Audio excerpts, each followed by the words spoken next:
Yusuf bukan hanya mahir mengartikan mimpi. Bukan hanya mahir koar-koar secara omongan saja. Tuhan kasih karunia untuk bukan hanya menerjemahkan, tetapi mengaplikasikannya. Ada jalan keluar yang dia ceritakan. Bukan hanya arti mimpinya saja, tapi jalan keluar yang bisa atau bisa diambil, ditempuh oleh Firaun. Dia kasih solusi. Bapak Ibu Saudara di marketplace, jangan pandai cari alasan. Deadline gak kekejar karena alasan ini dan itu, sakit lah, macet lah, inilah. Jangan pandai cari alasan. Pandailah buat solusi. Yusuf dapat dipercaya karena dia pandai buat solusi. Dia berkata 3 hal. Yang pertama, cari orang yang berakal budi dan bijaksana. Yang kedua, angkat dia jadi pemimpin. Karena kepemimpinan mempengaruhi, kepemimpinan mengatur, mengelola, memanage. Yang ketiga, pungut 1/5 atau 20% dari masa kelimpahan itu. Ide yang sangat-sangat brilian. Ternyata Bapak Ibu Saudara memang kunci utamanya adalah di dalam SDM dulu. Kenapa Yusuf menasehati carilah dahulu orang yang berakal budi dan bijaksana. Karena apapun fasilitas, apapun kondisi sedang baik, barang atau produk atau jasa kita sedang diminati, cash flow-nya sedang bagus, semua gak berarti ketika jatuh di tangan orang yang salah. Bahkan akan mati atau hancur sekejap seketika ketika jatuh. Meskipun omset selama ini baik, produk, baik barang atau jasa yang kita jual bagus. Konsumen juga cari. Perusahaan kita lagi bagus-bagus sehatnya. Begitu jatuh di tangan yang salah, hancurlah semua. Yusuf tahu masa kelimpahan harus dikelola oleh seorang yang bijaksana. SDM-nya perlu diperbaiki dulu. Bapak Ibu Saudara sekalian, ketika berbicara mengenai marketplace, sebelum kita ngurusin ini dan itu, perbaiki produk lah, perbaiki marketing, perbaiki ini dan itu. Cek dulu SDM-nya, cek dulu kepemimpinannya bagaimana. Itu menjadi kunci utama terlebih dahulu. Karena apapun bagusnya produk, sistem, SOP yang kita buat, sedetail secermat yang kita buat tak akan berarti. Kalau tanpa SDM yang memadai. Ayat 35, mereka harus mengumpulkan segala bahan makanan dalam tahun-tahun, baik yang akan datang ini. Dan di bawah kuasa Tuanku Firaun menimbun gandum di kota-kota sebagai bahan makanan serta menyimpannya. Demikianlah segala bahan makanan itu menjadi persediaan untuk negeri ini dalam ke-7 tahun kelaparan yang akan terjadi di tanah Mesir. Supaya negeri ini jangan binasa karena kelaparan itu. Usul itu dipandang baik oleh Firaun dan oleh semua pegawainya. Dia kasih strateginya, dia kasih solusinya detail. Bahkan di beberapa kota buat lumbung-lumbung makanan 20%, pungut pajak 1/5 20%. Cari orang yang ngatur, manage, diatur penilik-penilik. Luar biasa nasihat daripada Firaun. Daripada Yusuf pada Firaun. Saya berpikir dari mana Yusuf dapat hikmat itu. Padahal ketika dia keluar dari rumah atau dibuang oleh kakak-kakaknya umur 17 tahun. Pengalamannya minim. Dicatat pengalamannya hanya menggembalakan kambing domba. Dari mana hikmat untuk ngatur? Saya yakin ketika dia di rumah Potifar, dia lihat sistem kerja, cara kerjanya bangsa yang paling maju waktu itu. Ketika di penjara, dia ketemu tahanan-tahanan raja, pembesar-pembesar yang korup, yang berbuat kejahatan. Tapi mereka bercerita bagaimana selama ini mereka berkontribusi. Yusuf memperhatikan itu. Dan bukan hanya mengikuti polanya Mesir atau pola dunia. Hikmat Tuhan yang menuntun dia sehingga meramu semua pengalaman, koneksi yang sudah terjalin. Hikmat-hikmat yang dia dapatkan ketika tukar pengalaman orang-orang itu bercerita. Dia kelola, dia atur di dalam hati yang dipenuhi oleh Roh Tuhan. Sehingga keluarlah solusi yang hebat. Yusuf dapat dipercaya. Ayat 38, lalu berkatalah Firaun kepada para pegawainya. Mungkinkah kita mendapat orang seperti ini? Dia sambil menunjuk Yusuf, seorang yang penuh dengan roh Allah.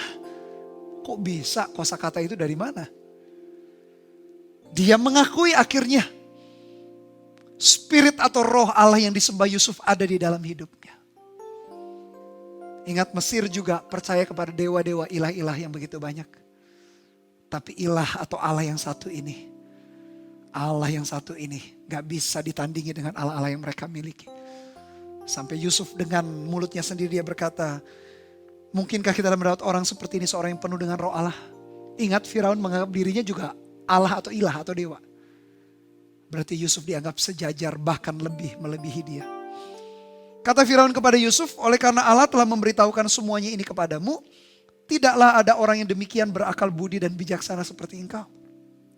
Engkaulah menjadi kuasa atas istanaku, dan kepada perintahmu seluruh rakyat akan taat. Hanya tahta inilah kelebihanku daripadamu. Selanjutnya Firaun berkata kepada Yusuf, dengan ini aku melantik engkau menjadi kuasa atas seluruh tanah Mesir. Sesudah itu Firaun menanggalkan cincin meterainya dari jarinya dan mengenakannya pada jari Yusuf. Dipakaikannya kepada Yusuf pakaian daripada kain halus dan digantungkannya kalung emas pada lehernya. Lalu Firaun menyuruh menaikkan Yusuf dalam keretanya yang kedua. Dan berserulah orang di hadapan Yusuf, hormat. Demikianlah Yusuf dilantik oleh Firaun menjadi kuasa atas seluruh tanah Mesir. Berkatalah Firaun kepada Yusuf, akulah Firaun, tetapi dengan tidak setahumu, seorang pun tidak boleh bergerak di seluruh tanah Mesir. Harinya tiba, berubahlah kondisi Yusuf dari tahanan menjadi orang nomor 2. Bahkan kuasanya dia berkata, Firaun berkata pada Yusuf, yang membedakan adalah hanya tahtaku. Tapi engkau berkuasa atas seluruh tanah Mesir. Tibalah harinya, seluruh visi, janji, mimpi yang Tuhan taruh dalam hidup Yusuf digenapi. Yusuf mempersiapkan dia demikian. Semuanya akhirnya dia mampu menghandlenya. Bahkan Firaun pembesar, sang penguasa dunia waktu itu, dengan mulutnya sendiri berkata, dialah orang yang berakal budi. Engkaulah yang kuberi kuasa. Tidak ada orang yang seperti engkau dipenuhi oleh roh Allah. Akhirnya Yusuf bukan hanya menunjukkan kemahiran, keterampilannya, hikmatnya, ide, strateginya. Bukan hanya menunjukkan karakternya. Tapi dia menunjukkan Allah yang dia sembah adalah Allah yang hidup. Dia menunjukkan imannya. Bapak Ibu Saudara, sepanjang bulan ini kalau kita berbicara mengenai trustworthy, saya berdoa Anda satu persatu dipromosi Tuhan. Diberkati Tuhan. Ada kenaikan jabatan, kenaikan omset. Pengaruhmu semakin luas. Saya doakan pergumulan-pergumulan Bapak Ibu Saudara. Tapi ingat, jangan jadikan itu tujuan akhir. Tujuan akhirnya adalah jadi berkat bagi bangsa-bangsa. Nanti di babak terakhir, Yusuf ketika berhadapan dengan saudara-saudara, Yusuf menyimpulkan begini. Kamu mereka-rekakannya untuk kejahatan. Tapi Tuhan mereka-rekakan untuk kebaikan dengan maksud memelihara kehidupan sebuah bangsa yang besar. Jadi kalau kita pikir promosi dalam marketplace, kemenangan dalam marketplace hanya berakhir di berkat keuangan, di kenaikan kejabatan saja dan lalu that's it, Anda salah besar. Tuhan menunjuk Yusuf, Tuhan menunjuk Bapak Ibu Saudara untuk memelihara kehidupan sebuah bangsa yang besar, menjadi berkat bagi bangsa-bangsa. Tuhan mau pakai kehidupan kita. Yusuf membuktikan diri, dia dapat dipercaya. Dari segi karakter, dari segi keahlian, dan dia tidak kompromi imannya. Bahkan dia menunjukkan imannya. Sepanjang babak yang ketiga dari kehidupan Yusuf, ada 3 penerapan yang kita bisa lakukan. Dan saya berdoa menjadi kunci kemenangan di marketplace. Yang pertama, percaya bahwa waktu Tuhanlah yang terbaik. 13 tahun, kenapa harus 13 tahun? Yusuf baru digenapi mimpinya, kenapa 2 tahun dia dilupakan juru minuman? Semuanya all by design. Semua didesain oleh Tuhan. Hanya percayalah saja, Tuhan punya waktu yang terbaik. Yang kedua, kembangkan diri secara maksimal. Tiba-tiba promosi itu datang, Yusuf dikeluarkan dari penjara, dia harus bercukur. Dia harus ganti pakaian tahanan jadi pakaian kebesaran, pakaian bangsawan. Ketemu Firaun, harus mengartikan mimpi kalau dia tidak mempersiapkan diri. Dia gak tahu apa yang dia harus ngomong. Belum lagi etikanya, gak ada sopan santunnya. Tapi dia berkata, demi kesejahteraan Tuhanku. Kembangkan diri secara maksimal. Dan yang terakhir, jadikan itu tujuan menjadi berkat untuk orang lain. Menjadi berkat bagi bangsa-bangsa. Kemenangan dalam marketplace, tujuan akhirnya bukan diberkati untuk diri kita. Tapi jadi berkat. Sama seperti janji Tuhan kepada Abraham. Engkau akan menjadi berkat bagi bangsa-bangsa. Turun generasi kedua, generasi ketiga, dan generasi keempat Yusuf. Demikian juga Tuhan mau pakai hidup Bapak Ibu Saudara. Jadi orang yang dapat dipercaya, ketika dilupakan, justru disitulah Tuhan bawa kita dalam kemuliaannya yang makin besar. Haleluya. Amin.